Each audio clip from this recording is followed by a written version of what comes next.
안녕하세요, 여러분. 이렇게 어딘가에 글을 쓴다는 게 어색해서 한참을 망설이다가 컴퓨터 앞에 앉아 글을 쓰게 되었습니다.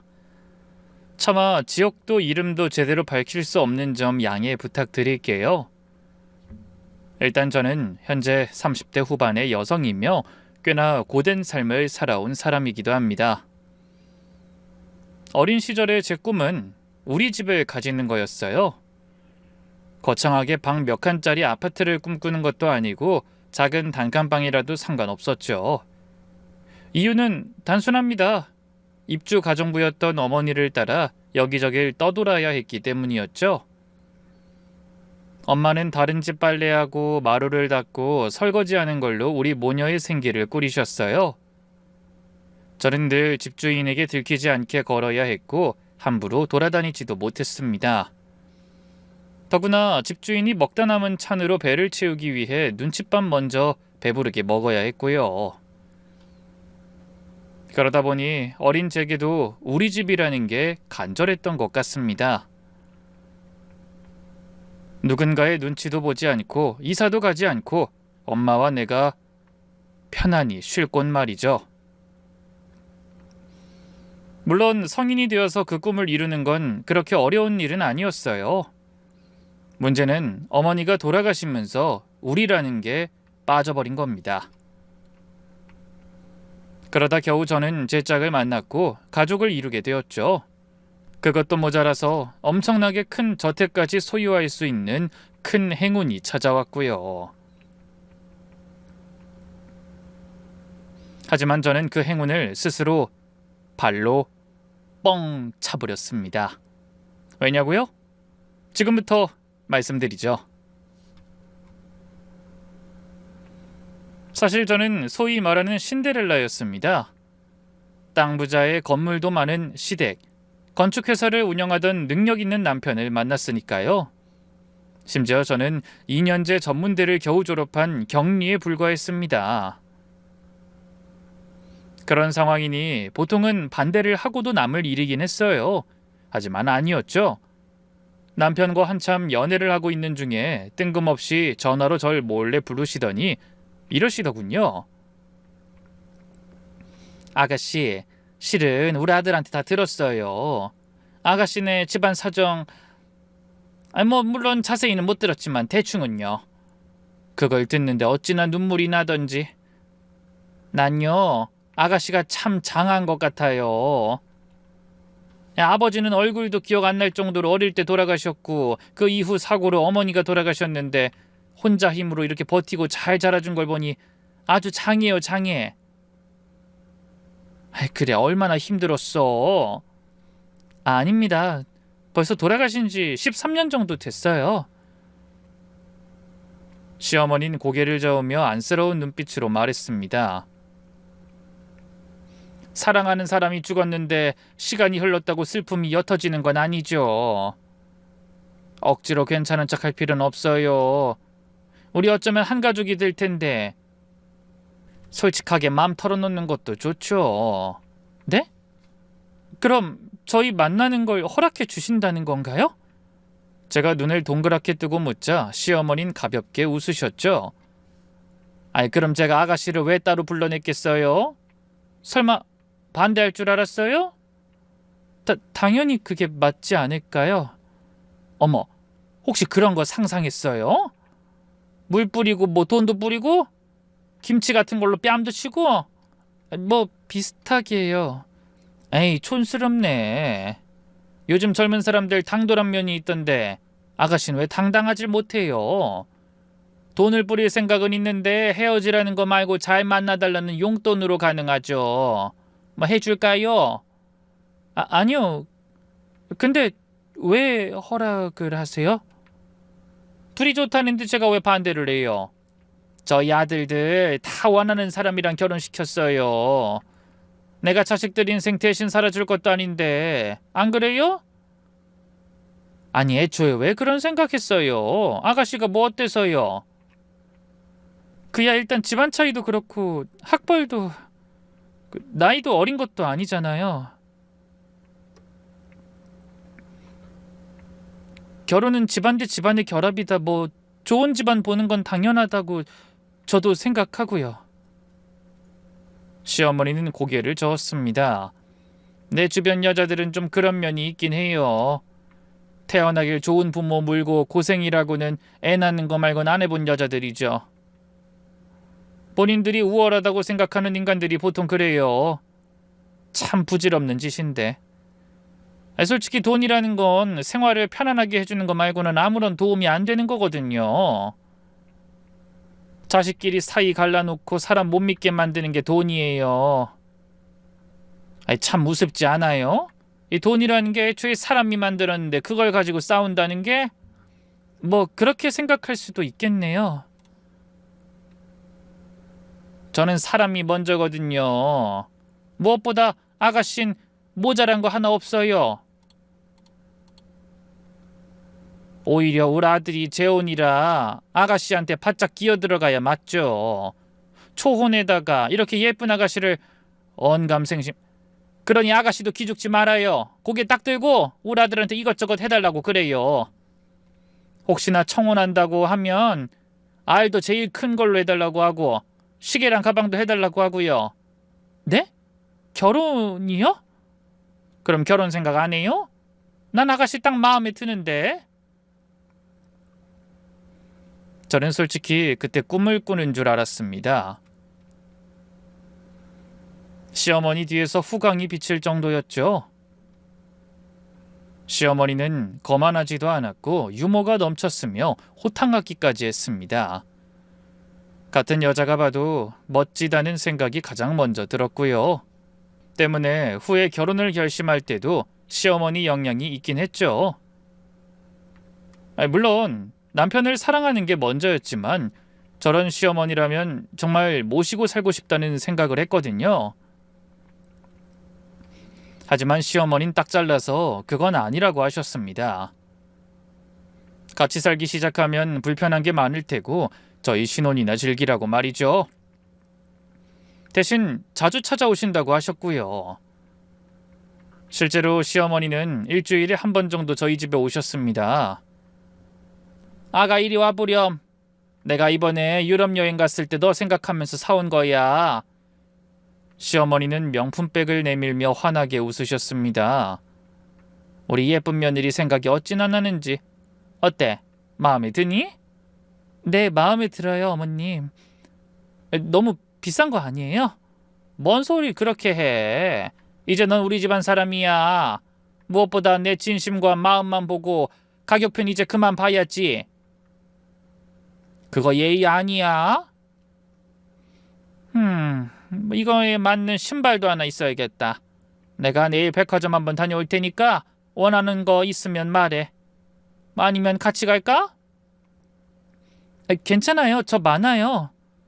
내 기준엔 많지가 않어. 색깔별로 가지고 있어도 모자란데. 그래도 저한테는 좀 결혼할 때도 잔뜩 사주셨는데 나 능력 있고 땅도 건물도 넘쳐.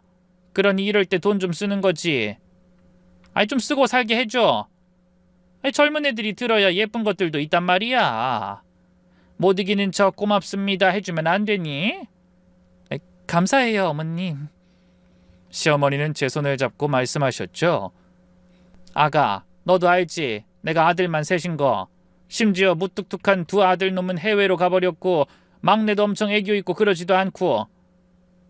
그러니 내 속으로 딸 낳을 걸 하고 얼마나 후회를 했는지 알아? 그러다 너 보면서 더 그 마음이 짙어졌지 뭐니. 저렇게 싹싹하고 착하고 야무진 아이가 내 딸이라면 얼마나 좋을까. 그래서 난 너 며느리 말고 딸처럼 대하고 싶어졌어. 솔직한 심정으로는 막내한테서 너 빼앗고 싶을 정도고. 에이, 어머님도 참. 진짜야. 우리 이참에 엄마랑 딸하자. 응? 내 딸 해. 우리 딸. 제 어깨를 감싸며 엄마라고 안 부르면 안 놔주겠다고 장난까지 치신 게 시어머니였습니다. 그때는 그런 기분이었어요.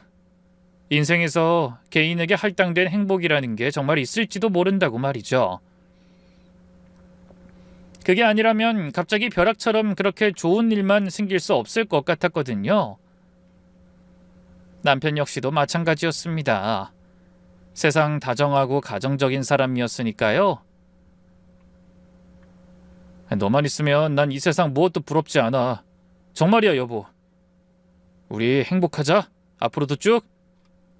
남편은 종종 제 손을 꼭 잡곤 그렇게 말하곤 했어요. 시어머니도 남편도 모두 제게 우리라는 말을 하니 세상을 다 가진 기분이 들었죠. 하지만 어느덧 시간이 지나면서 시어머니의 사랑이 조금은 따가운 관심으로 느껴지기 시작했어요. 아가, 오늘 밥은 몇 시에 했니? 반찬은 몇 가지나 했는데. 시어머니는 어느 날부터인가 거의 매일 찾아오셔서는 사소한 것까지 캐물으셨어요. 처음에는 그저 세심하신 분이시구나 생각했기에 하나하나 다 대답했죠. 네, 어머님. 계란말이, 만두, 잡채, 그리고 깍두기랑 김치 했어요. 만든 건 어제 저녁이요. 학원에서 수업 들었는데 도통 잡채 맛이 안 나긴 하는데 다른 건 다 잘 됐어요. 좀 싸드려요? 아니, 됐다. 그럼 오늘은 뭘 했는데? 어제 반찬 만들어놨으니 오늘은 어디 갔었어? 아, 그 친구 만나러 잠깐요. 점심 약속이 있었어요. 친구 누구? 네? 시어머니는 멋쩍게 웃으면서 다시 말했죠. 아유, 내가 집에만 박혀 있으니 다른 사람들은 뭐하나 그런 게 제일 궁금해. 왜? 나처럼 돈 많은 옆에 애들이랑 모이면 매번 똑같은 소리뿐이잖아. 땅을 샀네, 팔았네, 얼마가 생겼고 세금을 얼마나 뜯겼네, 이런 지겨운 말만 듣거든. 그래서 궁금해서 물어보는 거야. 요즘 젊은 애들은 무슨 말하는지, 뭐하고 노는지, 어떤 사람인지도 궁금하고. 딸 친구가 궁금하다 이거지? 아, 그러시군요. 저 고등학교 동창이요. 저랑은 10년도 넘었어요. 같은 동네도 살았고, 어머니 살아생전엔 그 친구 어머님이랑 친구셨고요. 그래서 아주 가끔 봐요. 미선이라고. 미선? 여자구나?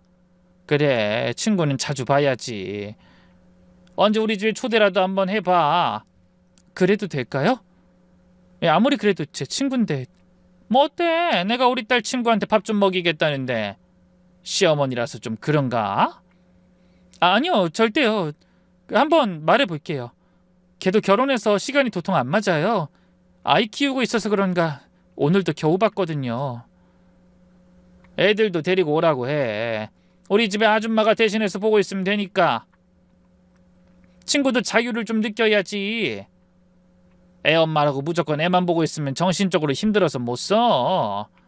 진짜요? 아이, 그럼 내가 어디 그냥 헛소리 하는 사람이야? 데리고 와. 이번 주 주말도 좋고. 네, 감사합니다, 어머님.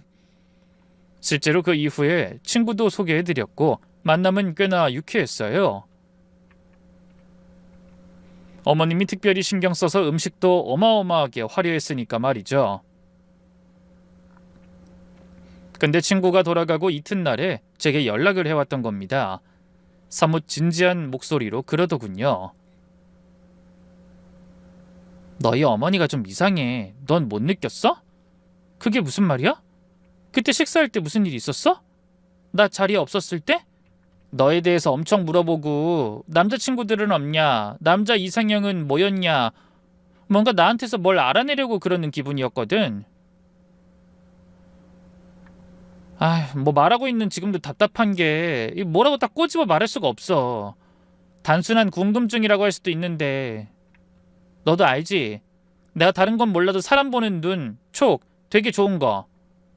확실히 좀 이상해. 저는 웃으면서 부정했죠. 우리 어머님 원래 궁금한 거 엄청 많으셔. 내가 밥 뭐 먹고 반찬은 뭘 했는지도 알고 싶어하는 분이라 그래. 너한테도 그러셨나 보네. 오해하지 마.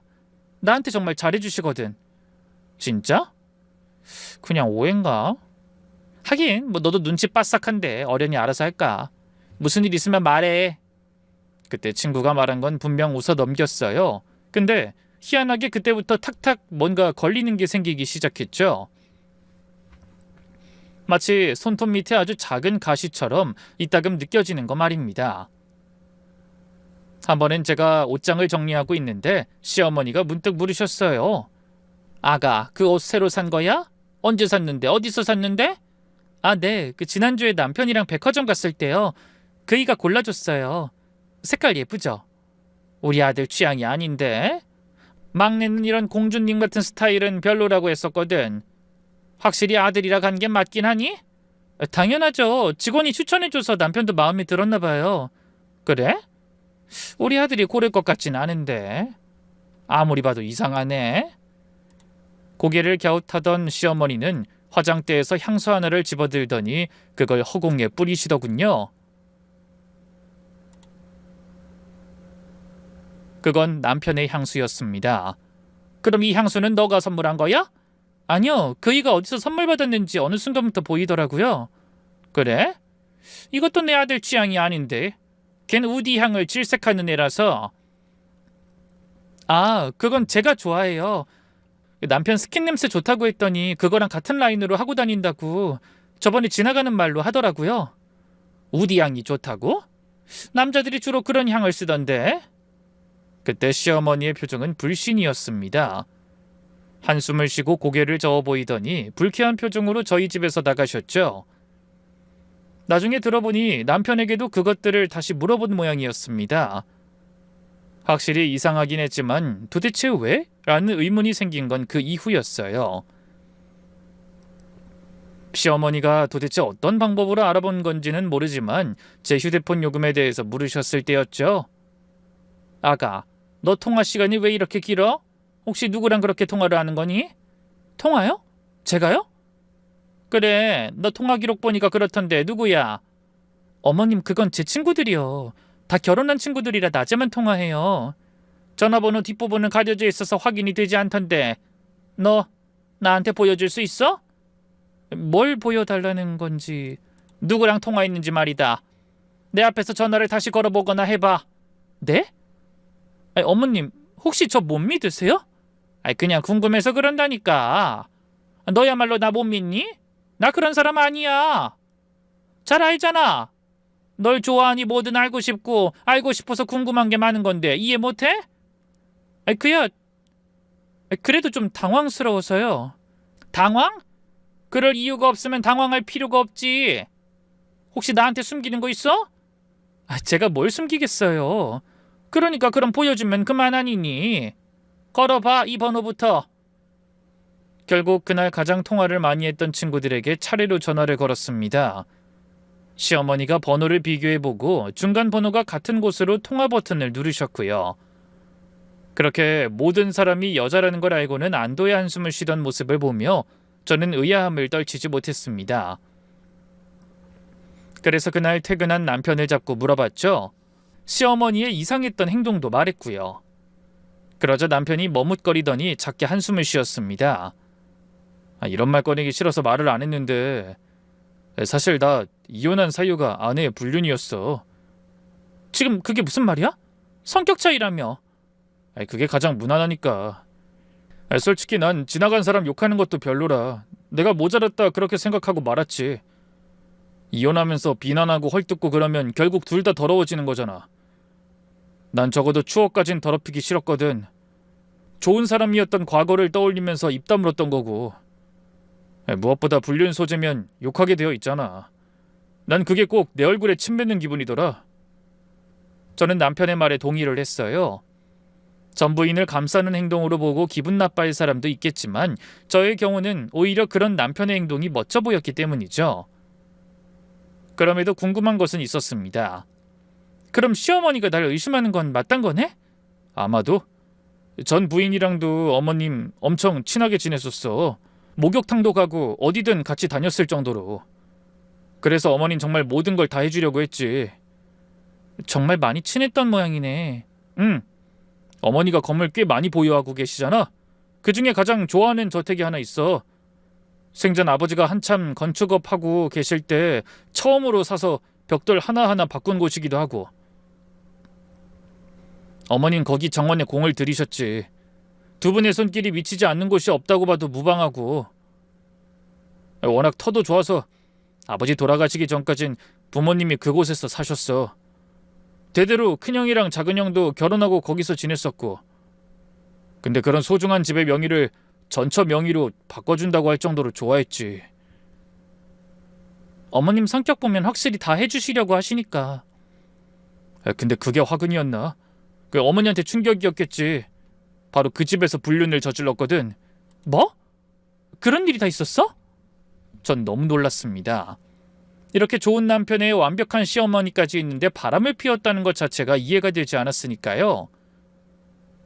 남편도 헛헛한 웃음을 지어 보이더군요. 심지어 정원사랑 그러니 어머니가 사람을 쉽게 믿겠어? 의심하고 또 의심하고 어쩌다 보니 그게 고질병처럼 남아서 그래. 결국 정원사가 직접 인정을 하면서 사건이 그렇게 끝났지. 그런 일이 있었다면 그럴 수 있을 것 같아. 나라도 그랬겠어. 그 배신감을 어쩔 거야. 나도 그렇게 생각하고 있긴 해. 근데 어머니도 좀 심한 부분은 있으니까 그 사람이랑 당신은 엄연히 다른 사람인데 당신한테 미안해. 면목이 없다. 괜찮아. 내가 다 맞춰드릴게. 그 정도는 내가 해야지. 전부인이 싼 똥을 당신한테 치우게 하는 것도 아니라는 건 잘 알아. 그래서 더 미안해서 말 못했고. 그 일전에 향수 물어보고 하셨을 때 어머니한테도 적당히 하라고 이야기는 했는데 안 통할 줄 알았어. 그거 마음의 병이잖아. 그래. 그러니까 내가 치유해드리면 되지. 믿음을 주면 되는 거고. 내가 그건 자신 있어. 고마워 여보. 나 진짜 당신한테 잘할게. 우리 어머니 많이 외로운 분이야. 의지하던 큰형도 작은형도 해외로 나갔고 이제 나 하나 남았는데 마음이 어떠시겠어. 늘 불안하고 내가 힘들까봐 노심초사 하실 거 아니야. 그래서 나도 어머니 말씀은 되도록 들으려고 하는 거고. 알았어. 나도 그럴게. 우리 함께 노력해보자. 저는 그날 이후로 시어머니의 이상한 요구에도 군말하지 않고 응했습니다. 휴대폰을 보고 싶다면 보여드리고 제가 어딜 갔는지 보고 싶다고 해서 위치 추적할 수 있는 앱도 깔아드렸죠. 솔직히 저는 당당했고 아무 상관도 없었어요. 결혼 전엔 남편의 회사 격리로 일했지만 결혼 후에는 아예 전업주부가 되었고 시어머니가 등록해준 요리 강습 그리고 운동으로 수영장을 다니는 게 전부였으니까요. 친구도 가끔 보는 게 전부였고 전 애초에 싸돌아다니는 걸 좋아하지 않았습니다. 집에만 있어도 너무 행복하고 좋았죠. 근데 바로 그 일이 터진 겁니다. 동네 마트를 돌아다니다가 수영 강사를 만난 거예요. 하필이면 저희 시어머니와 함께 있을 때 말이죠. 싹싹하고 생글생글 웃으며 시어머니에게도 함께 수영장에 나오라고 권하고 스쳐 지나간 게 전부였지만 시어머니의 표정은 좋지 않았습니다. 많이 친한 모양이구나? 아니에요. 그냥 영업 인사인 거죠. 아시잖아요. 강습하는 분들 대부분 친절한 거. 젊더구나. 그리고 친절은 대부분 호감에서 나오는 거야. 내가 그 정도 구분도 못하는 것 같니? 물론 널 의심하는 건 아니지만 남자 쪽이 좀 그렇구나. 그럼 그만둘게요. 저 상관없어요. 뭐 수영장이야 바꾸면 그만이고. 제 말에 시어머니는 한풀 꺾인 것 같았지만 한숨이 깊어졌어요. 미안하다. 너도 우리 아들한테 들었지? 내가 왜 이렇게 됐는지. 이러면 안 된다고 생각하면서도 그때 그 충격을 내가 아직도 극복을 못했나 봐. 너가 그런 아이가 아니라는 걸 잘 아는데도 나도 모르게 이러니까 정말 나도 내 스스로가 제어가 되지 않아. 저는 그런 시어머니의 손을 잡고 말했죠. 괜찮아요. 전 어머님이 오해 풀리실 때까지 뭐든 다 할 거니까. 그럼 혹시 시어머니는 제 눈을 잠깐 보더니 아니다 됐다 하고는 말을 끝내버리셨어요. 뭔데요? 말씀해보세요. 네? 뭐 제 휴대폰 드려요? 뒤져보실래요? 아니 그게 아니라 혹시 우리 동네로 이사 오면 안 되겠니? 거기서 나랑 수영 다니고 같이 있으면 내 마음이 조금은 괜찮아질 것 같은데. 합가요? 드디어 저희랑 사시려고요? 아예 합가는 주책이지. 그게 말이다. 너도 들었는지 모르겠는데 내가 가장 아끼는 집이 하나 있거든. 난 늘 그곳을 내 자식들, 내 며느리에게 물려주고 싶었었어. 누군가에게 팔리는 걸 보고 싶지도 않고 내가 들어가기에는 그 남편과 추억이 너무 깃들었던 곳이라 차마 가진 못했지만 그 원래 집이라는 게 사람 온기 없으면 폐가가 되잖니. 너한테 주고 싶은데 혹시 어떠니? 그 자리에서 흔쾌히 가겠다는 말은 못하겠더군요. 솔직히 거리나 다른 것 때문이 아니라 전처에게 주려고 했던 집을 제가 받는다는 것도 좀 이상하고 지금 사는 집도 충분히 마음에 들었기 때문이죠. 그럼에도 저는 남편과 한참을 고민했습니다. 전 부인과 살던 집에 재혼하고 다시 들어가는 게 찜찜했던 남편도 선뜻 그러라고 하진 못했죠. 하지만 시어머니가 많이 외로워한다는 걸 인지는 하고 있었기에 고민 끝에 결국 결정을 내렸습니다. 어머님, 저희 들어갈게요. 남편도 그러자고 했고요. 제 말에 시어머니는 아이처럼 좋아하시더군요. 정말? 진짜지? 이거 꿈 아니지? 아유, 정말 너무 고맙다. 고마워. 내 평생 소원이었어. 그 집이 얼마나 예쁜지 넌 모를 거야. 지금도 사용인들이 그대로 관리해서 너무 예뻐. 사용인이 있어요? 아이 그럼 그 넓은 집 그냥 비우면 안 되니까. 기존에 있던 사람들이 다 해주는 거지. 사람 몇 더 뽑아야겠다. 이전에 일 봐주시던 분들도 계시고 연락하면 다들 올 거야. 그 집이 워낙 좋으니 정원에 나무 하나 꽃 한 송이도 다 내가 직접 위치 선정해서 가꾼 거거든. 조경도 기가 막히지. 풍수지리 잘하는 분 불러다가 돌 하나 위치도 다 맞춘 거고. 물론 그렇다고 넌 거들 필요는 없다. 청소 빨래 요리하는 분 다 계셔서 넌 고고하게 앉아만 있으면 되거든. 전 괜찮은데 전업주부가 일을 해야죠. 저택 관리하는 거 힘들다. 특히 전원주택은 손이 얼마나 많이 가는데. 정원 관리부터 겨울에는 수도도 매번 봐야 하고 오래된 집이라 손볼 곳도 있을 거야. 명의도 바꾸고 내가 싹 다 정리해서 너희 이삿날에 맞춰보마. 걱정할 거 없이 아가 너는 몸만 들어가면 된단다. 이렇게 좋아하실 줄 알았다면 좀 더 빨리 결정할 걸 그랬나 싶었습니다. 눈물까지 그렁거리며 행복해하시는 걸 보니 저 역시도 울컥하더라고요. 그 집에만 들어가면 조금씩 시어머니의 의심도 줄 거고 행복한 일이 더 많이 일어날 거라고 확신했죠. 그래서 어느 순간부터 저도 모르게 그 집으로 이사가는 걸 기다렸습니다. 그렇게 대망의 이삿날이 찾아왔죠. 이삿짐이 먼저 들어가고 저는 남편과 함께 시간을 맞춰서 그 집 앞으로 갔어요. 웅장한 외관에 차에서 내리는 제 손에 땀이 차오르더군요. 그야말로 그림을 그린 것 같은 부잣집 그 자체였습니다. 목을 들어도 그 끝이 보이지 않을 정도의 담장과 거대한 대문이 압도적이었죠. 시어머니는 앞장서서 대문을 열고 저희를 들여보내주셨어요. 저는 천천히 올라가며 주변을 살폈죠. 입구에서부터 걸었는데 또 들어가네?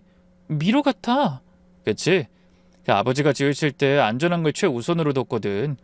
도둑들은 접근도 못하게. 그리고 방음도 엄청 잘 되는 편이라 소리가 거의 안 들려. 집 안은 더 놀랄 거고. 잘 손질된 잔디마당을 지나 마침내 현관문을 열었을 때 저는 순간적으로 숨이 막히는 듯 했어요.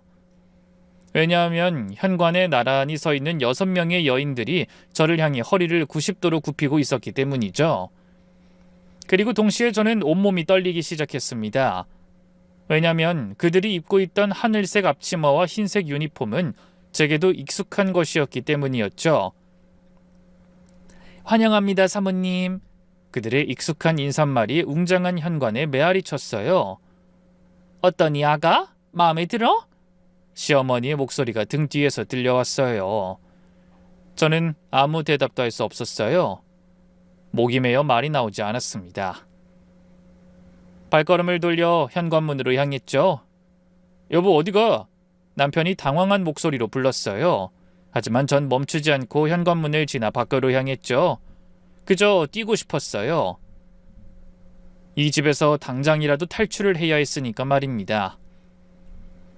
그렇게 한참을 미친 사람처럼 뛰고 또 뛰어 그 끔찍한 동네를 벗어났을 때 저는 길바닥에 주저앉았습니다. 그리고 이전의 기억을 떠올렸죠. 환영합니다, 사모님.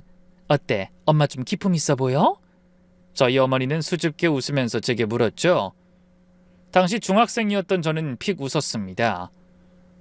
엄마가 왜 거기서 기품을 찾아. 그냥 대충 해 대충. 받은 만큼 일해야지. 꽤 많이 주니까 그렇지.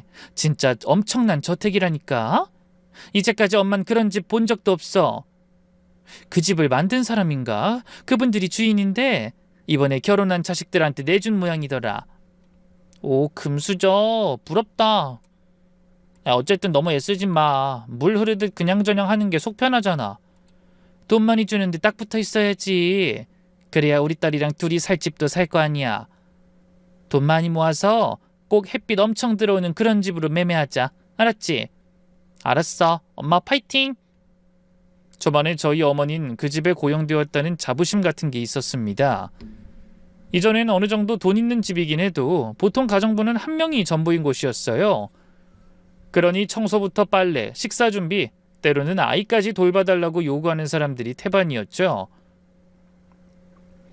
하는 김에 겸사겸사 이런 식으로 시간보다 더 많이 써먹을 생각만 했으니까요. 근데 그곳은 달랐던 겁니다. 본인 업무는 모두 따로 있었고 요리 담당은 요리만 하고 청소하는 분들은 청소에만 집중하고 나머지는 각자의 방에서 쉬게 했다고 하더군요.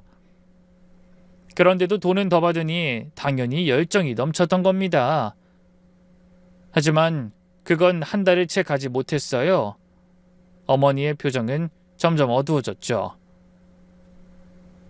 엄마, 표정이 왜 그래? 무슨 일 있어? 아니다. 얼른 공부해. 엄마 말 안 할 거야? 어제도 멍하고 좀 이상해. 혹시 그 집에서 무슨 일 있었어? 어머니는 한숨을 푹 쉬더니 어렵게 입을 여셨죠. 실은 그 집이 좀 이상해. 뭐가? 오늘 큰 사모님이 날 따로 불러내더니 돈을 주시더라고. 그게 무슨 말이야? 돈? 보너스? 작은 사모님이 뭐 하는지 하나하나 보고하라고 하셨어. 뭘 입는지, 무슨 속옷을 입었다가 뭘 벗었는지 기록하라고. 엄마가 빨래 담당이잖아. 저는 경악했습니다. 속옷? 변태야? 며느리 속옷은 봐서 뭐 한다고? 그런 걸 왜? 그니까 나도 도통 이유를 모르겠어. 큰 사모님한테는 며느리인데 며느리 속옷은 왜? 살다 부잣집 양반들은 원래 그런 건가? 내가 모르는 세계인가 싶기도 한데 찜찜해. 일단 하는 게 좋지 않을까? 돈도 주고 뭐 이상하긴 해도 뭔가 이유가 있겠지. 지금 생각해보면 그게 불륜을 의심하는 사람이 할 법한 짓인데 당시 저는 그런 생각은 못했습니다. 마냥 이상한 변태구나 하고 말았죠. 아마 저희 어머니도 그 사실을 알고 계셨을 거예요. 그러니 저처럼 돈 받으면 해도 되지 않나 생각하는 저와는 달리 생각하셨겠죠. 실제로 어머니는 큰 돈을 거절을 했다고 합니다. 그리고 얼마 안 가서 생전 해본 적도 없는 정원 일을 하게 되었다고 했죠. 어머니는 그래도 군말 없이 따랐다고 해요. 묘목을 이리 심었다가 저리 심었다가 어찌나 괴롭히는지 큰 사모님이 정신이 좀 이상한 것 같긴 해. 며느리들한테는 엄청 살갑게 구는데 또 뒤에선 가정부들한테 소식 전달받고. 소식을 전달받아? 응. 내가 거절했던 일 다른 사람들은 다 하는 모양이더라. 그 집 며느리가 뭘 먹었는지, 언제 씻고 몇 분이나 준비했는지, 화장은 짙은지, 통화는 누구랑 하는지까지 싹 다 보고야. 미쳤네. 숨 막혀서 살 수 있겠어? 그러게 엄마도 다른 아줌마들처럼 그냥 해주지. 돈까지 줬는데 거절하니까 복수하는 거잖아. 사람이 사람 이야기를 전달하는 게 얼마나 무서운 일인데. 사람 인생이 바뀔 수도 있어. 그야 그렇지만 우린 모르잖아. 원래 부자들은 그러나 보지. 검사가 당연한 걸지도 모르고. 아님 차라리 그만둬. 눈치를 왜 봐. 안 돼. 너 이제 내년에 고등학교 올라가는데 내가 뭐라도 해야지. 그리고 일이 좀 고되긴 해도 이전보단 나아. 정원사가 일도 잘 가르쳐주고. 다행히 어머니는 적응의 신이었습니다. 시간이 흐르다 보니 큰 사모님이란 사람의 복수도 시들시들해졌고 그 집의 사람들과도 제법 가까워졌다고 하더군요. 어머니가 작은 사모님이라고 부르는 여자와 특히 말이죠. 근데 어느 날 어머니가 비에 쫄딱 맞은 채 집으로 들어오시더군요. 엄마 괜찮아? 우산 없었어? 오늘 가지고 나갔잖아. 잃어버린 거야? 아니, 누구 줬어? 누구? 작은 사모님. 뭐? 엄마 우산을 들고 갔어? 진짜 웃기는 여자네. 쉿, 그런 거 아니야. 가여워서 어쩌면 좋니?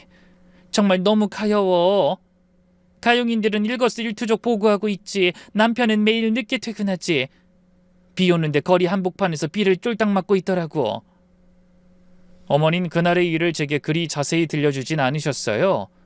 그저 안타깝다는 말과 집에서 누군가 감시한다는 말이 대부분이었죠. 그러다가 정확히 2년 후 어머니가 그 집에서 쫓겨나던 날에 처음으로 제게 그 집의 비밀을 알려주더군요. 그 집의 큰 사모님으로 불리는 사람이 본인의 며느리들에게 했던 짓을 말이죠. 일단 그곳의 사용인들은 모두 비밀 유지 계약을 하고 들어간다고 합니다. 그리고 거기에 절대적인 명령권자는 큰 사모님뿐이라고 쓰여 있다고 해요. 그리고 어머니는 이런 말씀도 해주셨습니다. 처음에 나도 그냥 부잣집이라 그런 줄만 알았지. 돈이 많은 양반들이니 이상한 여자가 들어오는 게 신경 쓰여서 그렇겠지 싶었어. 실제로 큰 사모님이 며느리들에게 잘하기도 했고. 며느리들? 그래, 며느리들. 내가 그곳에서 너 중학교 때부터 4년을 일하면서 작은 사모님이 바뀐 건 총 5번이었으니까. 그 집에 아들이 몇인데? 셋. 근데 그중 한 명은 대학생이고 나머지 2사람이 각각 2번, 3번 결혼한 거야. 이런 너한테 말하긴 그렇지만 절도도 있고 불륜도 있고 너무 많은 이유였어. 나도 2번은 그러려니 했다. 운이 안 좋다고 생각했어. 근데 내가 우연히 들었지 뭐니? 뭘 들어? 큰 사모님이 새로 들어온 남자한테 작은 사모님 유혹하라고 하는 소리를 말이야. 그래서 난 그걸 알고 몰래 가서 알렸어. 내가 도왔던 거지. 엄마, 그러다 큰일 나면 어쩌려고. 그럼 그걸 보고 있어? 며느리들 아주 어린애들이야. 고작 23살, 25살 여자들이었는데 가만히 보고 있을 수 있겠니? 돌아가는 상황 보니까 큰 사모님 아무래도 일부러 그러는 것 같아. 작은 거라도 트집 잡아서 쫓아내고 누명 씌우고 상대 여자 배경 안 보고 사람 들이는 좋은 분이라고 생각했는데 다 그 이유가 있었던 거야. 어리고 집안 형편 어렵고 다루기 쉬운 여자들만 골라서 그런 짓 하는 거라고. 세상에, 진짜 그런 사람이 있다고? 사람이 사람한테 어떻게 그래? 큰 사모님은 자기 며느리를 인간으로 생각하는 게 아니라 가지고 놀 장난감쯤으로 생각하는 사람이 확실하다니까? 재미로, 그저 재미로 그러는 거라고. 나도 그때 그 웃음소리를 안 들었으면 못 믿었을 거야. 큰 사모님은 좋아하셨어. 너무 재밌을 것 같다면서. 어머닌 그때를 회상하면서 몸을 떠시더군요. 그럼 그걸 전달하다 이번에 잘린 거야? 응. 첫째 아들은 미국으로 잘 도망갔는데 최근에 새로 들어온 둘째 며느리한테 말하다가 내 이름이 나와서 이렇게 된 거지. 아들 내외가 자기 형처럼 집 나가고 난리가 나고 집안은 난장판 되고, 그래서 내가 그간 전달했던 것도 모두 들통이 났고 그대로 쫓겨난 거지. 그 사람도 참 이상하다. 감시하진 못할 망정 그걸 흘리고 다녀? 그건 상관없어. 어차피 각오한 거니까. 근데 단 하나 걱정되는 건 이제 내가 나갔으니 누가 그걸 알려준담. 막내 도련님도 계신데 참 걱정이네. 엄마 됐어. 막내고 뭐고 성인이라며. 어차피 남의 일이야. 그 사람들로 장난을 하든 뭘 하든 신경 꺼. 차라리 잘 됐어. 그런 끔찍한 곳에 오래 안 있는 게 상책이지. 그래도 엄마는 너무 걱정이 되니까. 그 어린 여자들이 얼마나 마음의 상처를 받았겠니. 아무래도 가끔씩이라도 한번 가보는 게 좋을 것 같아. 실제로 어머니는 일을 그만두고도 그 동네 근처를 가끔 배회했습니다. 교통사고로 돌아가시기 전까지 그 집에 들어갈 또 다른 며느리가 있는지 확인을 했던 거였죠. 저는 오지랖이라고 생각했어요. 하지만 어머니의 그 오지랖 덕분에 저는 한눈에 모든 걸 파악할 수 있었던 겁니다. 어머니가 늘 다림질하던 그 하늘색 앞치마가 달린 유니폼, 연습했던 인사까지 하나하나 다 기억하고 있었으니까요. 그래서 저는 바로 그 집을 뛰쳐나온 겁니다. 지금 생각해도 아찔하죠. 만약 저희 어머니가 다른 사용인들처럼 돈 받고 눈을 감았다면 전 결코 그런 사실을 알지도 못했을 거고 그 집으로 들어갔을 테니까요. 물론 한편으로는 오해일 가능성도 떠올렸습니다. 정말 우연히 옷이 같을 가능성, 부잣집 사용인들이 늘 그런 인사를 했을지도 모른다는 가설도 세울 수 있으니까요. 하지만 세 아들이 있는 부잣집에 두 형제가 집을 나갔다는 것까지 같을 가능성이 있을까? 라고 생각하니 거의 99% 확신했죠. 혹시 몰라 뒤늦게 저를 찾아온 남편에게도 물어봤어요. 당신 솔직하게 말해. 당신 형들 말이야. 이혼 경력 몇 번 있지? 어? 당신이 그걸 어떻게 알아? 이혼 2번에 재혼 1번, 이혼 1번, 재혼 1번. 맞아? 어머니가 말해줬어? 그건 말하지 말라고 그랬는데. 사실 형들도 다 사정이 있어서 그런 거야. 우리 집이 며느리 운이 없어서 좀 고생을 했던 모양인데 그거 아니야. 운이 없어서 그런 거 아니라고. 여보, 갑자기 무슨 소리라는 거야? 어머님이 쫓아내신 거라고. 당신 지금 그 말 굉장히 섬 넘는 거 알고 있어? 일단 들어. 듣고 판단해. 저는 남편에게 제 어머니에 관한 이야기를 모두 했습니다. 그리고 제가 나름대로 가설을 세운 것까지 이야기했죠. 시어머니가 집안도 학력도 안 보고 뽑는 이유가 바로 자신이 가지고 놀기 좋은 사람이기 때문일 거라고. 쫓겨나가게 되더라도 제대로 반항 한번 못 해볼 인물이기 때문인 거라고 말이죠. 남편은 자신의 어머니 편을 들며 격분했습니다. 당신 아무리 그래도 이건 아니지 않아? 우리 어머니 당신한테 얼마나 잘했는데. 나도 잘했어. 그럼 내가 이제 와서 괜히 이래? 어머님 그렇게 말씀하시더라. 자기랑 가까이 사는 게 부담스러워서 쇼하는 거라고. 정말 그래? 어머니 좋다고 한 거 다 거짓말이고 최대한 멀리 살고 싶었던 거야? 내가? 정말 당신 날 그렇게 봤어? 누구 의견 말 말고 당신 생각이 그러냐고 묻는 거야. 물론 그건 아니지. 하지만 진짜 그 말도 안 되는 이야기를 믿는 거야? 애초에 그게 우리 집이란 확신이 있어? 그리고 당신 어머니가 착각했을 수도 있는 거잖아. 우리 엄마가 형들 이혼할 때 얼마나 힘들어하셨는지 알아? 누구보다 마음 아파하셨던 분이 어떻게 그러겠어. 그래? 그럼 됐어. 나도 당신 이해시키기 싫어. 이혼해. 갈라서자고. 여보! 내 말을 믿지 못하겠으면 나도 더는 설득 안 시켜. 형들도 이혼 몇 번 하고 깨달은 부분이야. 당신한테도 시간이 더 필요한 문제겠지. 그때 저는 확신이 있었습니다. 뒤도 돌아보지 않고 이혼을 결심할 정도로 말이죠.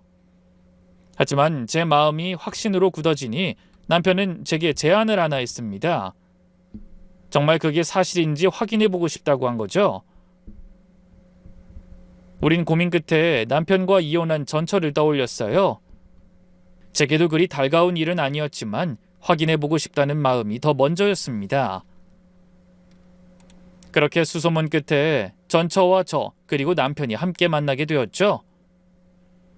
전처는 짜증스럽게 말했습니다. 너랑 나랑 볼 일이 있어? 벌써 14년이나 지나서 이게 무슨 짓이야? 왜, 돌잔치 하니? 결혼한 소식 들었는데 내가 축의금 안 내서 쫓아온 거야? 남편은 눈을 한번 꾹 감더니 천천히 입을 열었죠. 너 예전에 우리 어머니 이야기하면서 나한테 이상한 말 했었지? 억울하단 말도 했고. 전처는 픽 웃었습니다. 왜? 뭘 듣고 싶은데? 순간 눈에 광채가 돌았고 재미있는 먹잇감을 발견한 표정으로 이어 말했죠. 내가 억울하다고 했을 땐 들은 척도 안 하더니 2번이나 그러니 이상해? 야, 지금 장난하러 온 거 아니야. 나도 나름 진지하게 묻는 거고. 우리 어머니가 혹시 너한테는 뭐라고 하거나 한 적 있어? 그때 일 나한테 설명해 줄 수... 싫어. 뭐?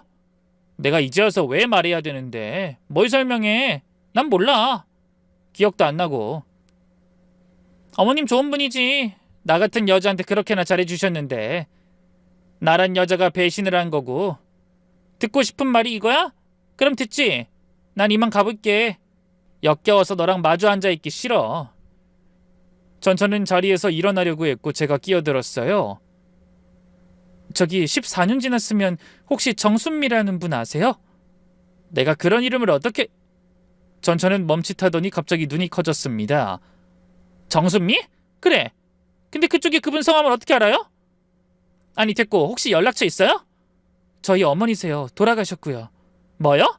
그분이 돌아가셨다고요? 전처는 충격을 받은 듯 그 자리에 앉았죠. 그리고는 멍한 표정으로 저를 한참 살폈습니다.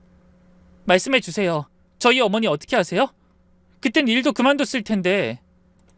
전처는 생각 많은 표정으로 한숨을 쉬더니 입을 열었죠. 전 그분을 이제까지 수호천사라고 생각했어요. 갑자기 호련히 나타났다가 사라진 사람이요. 이름만 석자 겨우 알고 백방으로 수소문했는데 도통 찾지 못했고요. 실은 그분이 제 생명의 은인이거든요. 생명의 은인이요? 전처는 자신이 겪은 일을 이야기해 주더군요. 오래전 아무것도 모르고 행복함에 부풀었던 그 신혼생활이 지옥으로 바뀌었던 순간을 말이죠. 가장 먼저 사진에 찍힌 건 제가 정원에서 정원사와 이야기를 나누던 거였어요. 나이는 저보다 몇 살은 더 많았는데 편안한 사람이었죠. 밖으로 나가면 시어머니가 치를 떨어대니 저도 소통할 사람이 필요했던 거였는데 우습게도 그게 화근이 된 거고요. 저도 대충 들었어요. 그 집 며느리들이 이상한 누명을 쓰고 쫓겨났다는 거. 사실 저희 어머니가 그 집에서 일을 했었고 거기 있던 며느리들에게 진실을 알린 사람이었거든요. 알아요. 그분이 말씀해 주셨거든요.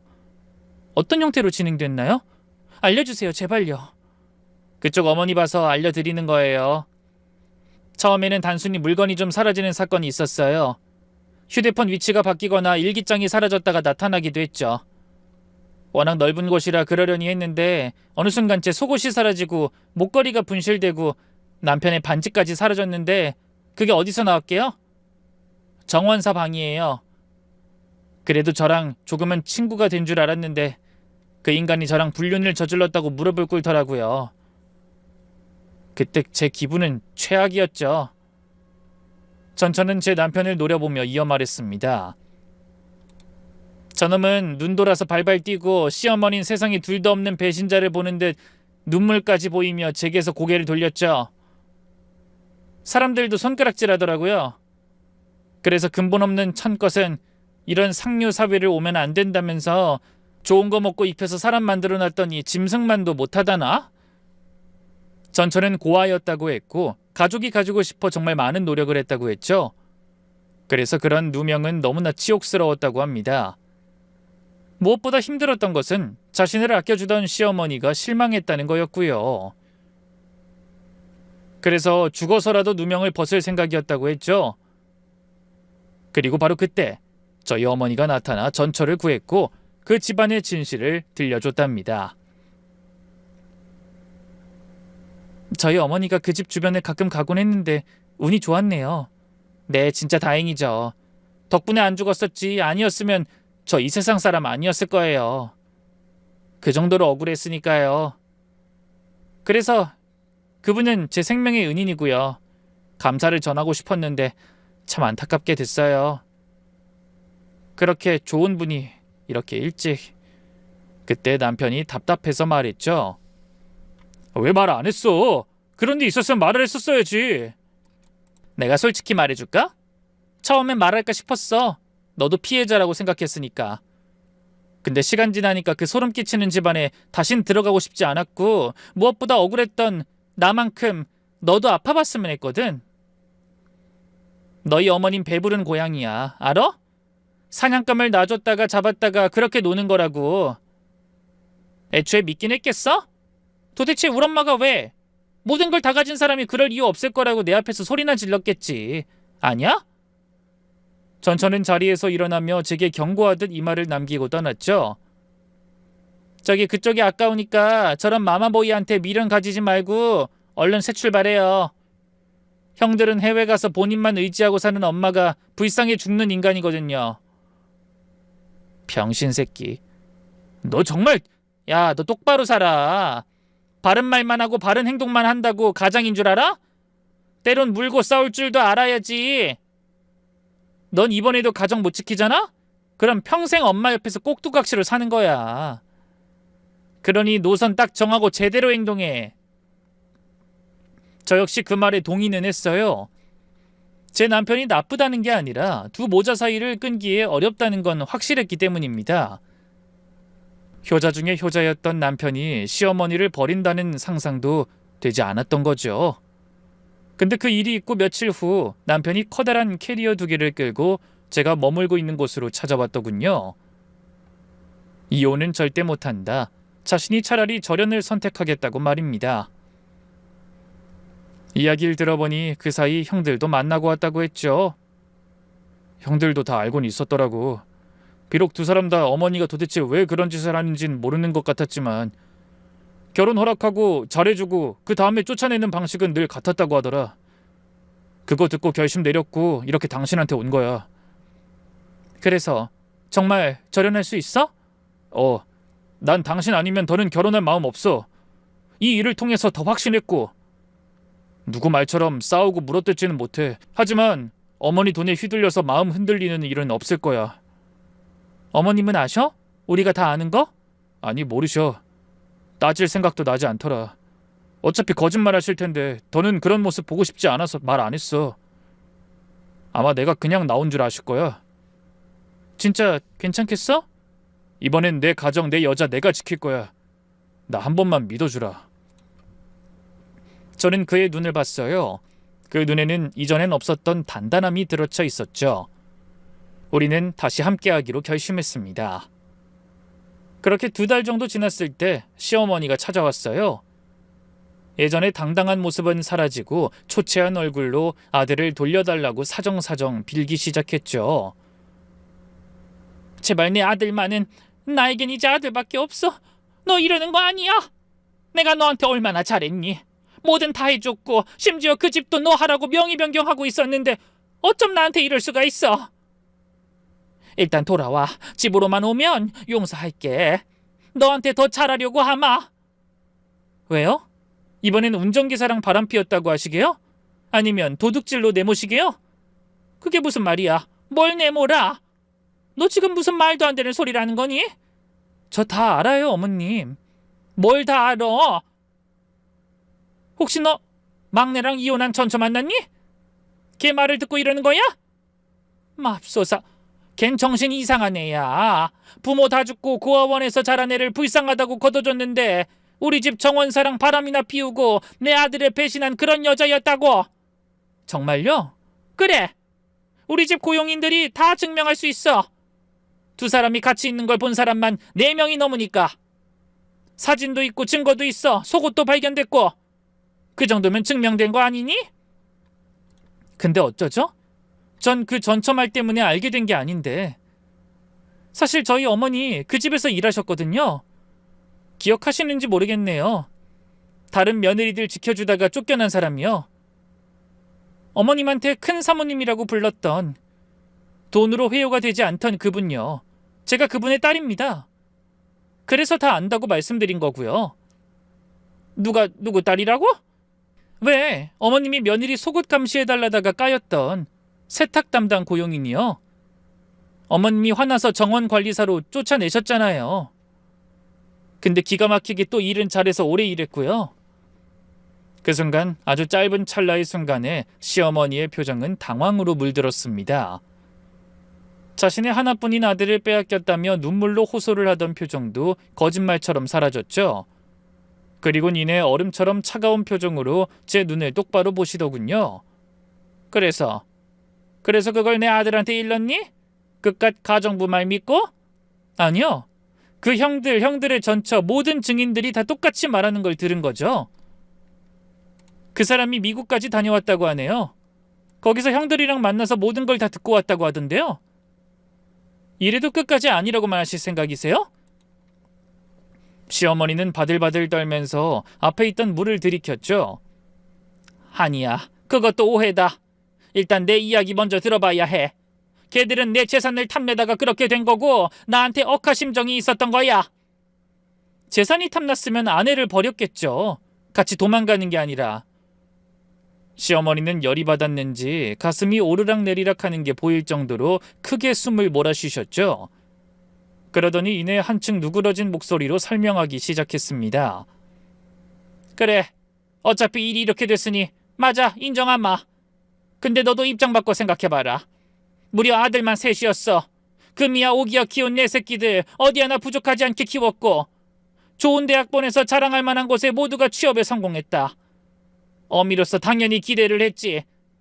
근데 그것들이 결혼하겠다고 데리고 오는 것들이 어디서 줘도 안 가질 천것들인데 어쩌니? 나라고 그러고 싶어 그랬겠어? 물론 나도 마음 굳게 먹고 잘하려고 했지. 근데 도대체 못해 먹겠는 걸 어쩌라고? 그 더러운 손으로 내 집 물건을 만지고 내 아들을 차지한 게 싫었다. 더러워요? 진짜 어머님은 그 사람들이 사람을 안 보이셨어요? 저도요? 태생이 다른 걸 다르다고 하지 그럼 같다고 해야 하니? 너도 아들 가져봐라. 자식 가진 부모라면 나를 이해 못할 사람 없다. 길 가는 사람 잡고 아무나 물어봐. 피해자는 나라고 나. 정말 그게 전부예요? 이혼 후에 데리고 온 둘째 아드님 며느리인 이름 좀 있는 집안 자식이었다고 아는데 그럼 그때 왜 그러셨는데요? 왜 그 여자도 쫓아내려고 했던 거죠? 그야 내 말 안 들어먹으니 답답했지. 가난한 집구석 애들은 그나마 죽는 신용이라도 했지. 조금 있는 애들은 왜 그렇게 까다로운 짓? 나더러 집에 자주 오지 말라나? 키가 차서. 우리 집에 비해선 별것도 아닌 출신 주제. 그래서 쫓아냈다. 시어머니한테 오지 말라는 며느리? 세상에 그런 며느리 가만두고 보는 사람이 어디 있겠어? 그럼 애초에 반대를 하시지 그러셨어요. 저도 싫다고 잘라 말하지 그랬냐고요. 혹시 초반에 쫓아냈던 말 잘 듣던 죽는 신용하던 그런 며느리가 고프셨어요? 그래서 이번에 저도 허락해 주신 거고요? 시어머니는 제 절규에 작은 실소를 보이셨죠. 그래, 너희 같은 바닥에 있는 애들이 버둥거리는 게 재밌더구나. 됐니? 진짜 최악이네요. 어머님 정말 왜 그러고 사세요? 그 사람들 인생은 생각해 보셨어요? 어머님 때문에 죽으려고 한 사람까지 있었다는 건 아세요? 죽으려고 했다? 그럼 안 죽었다는 거잖니? 애초에 내 잘못도 아니고 오르지 못할 나무를 쳐다본 본인 탓도 있는 거지. 어쨌든 난 아무 죄가 없어. 원래 사람 사이에도 계급이란 게 있고 그 선을 넘으면 안 된다는 걸 보여준 것뿐이니까. 대신 난 희망을 주고 선물도 주고 어쨌든 가족처럼 잘해줬잖니? 너희 같은 애들은 그거면 되는 거 아니야? 참 불쌍하시네요. 그러니까 자식들이 다 등을 돌리죠. 그 많은 현금, 그 땅, 집을 가졌는데도 아무도 어머님 곁에 없잖아요. 아마 앞으로도 쭉 그럴 테고요. 너 지금 그걸 말이라고 해? 너 같은 년들이 내 아들들 옆에 달라붙어 그런 거야? 내 아이들은 조금만 시간 지나면 금방 돌아와. 왜? 걔 집은 한철이지만 돈은 평생이니까. 네, 어디 한번 그렇게 생각하고 기다려보세요. 그리고 혹여나 돈 보고 찾아온 자식들의 얼굴 표정이 어떨지 한번 보시고요. 지금 어머님이랑 닮아 있을 테니까. 어머님 어디 정신병원에 넣어버리고 재산만 꿀꺽할 생각이면 찾아오겠네요. 어머님이 다른 사람들 괴롭히면서 즐거움을 느끼는 동안 당신 자식들도 고통스러웠다는 건 모르시나 보죠. 그 잘난 자식들 인생 하나하나 밟아가면서 살아보니 어떠세요? 행복하신가요? 인연이 이게 어디서 감히... 저는 시어머니를 똑바로 보며 조용히 말했어요.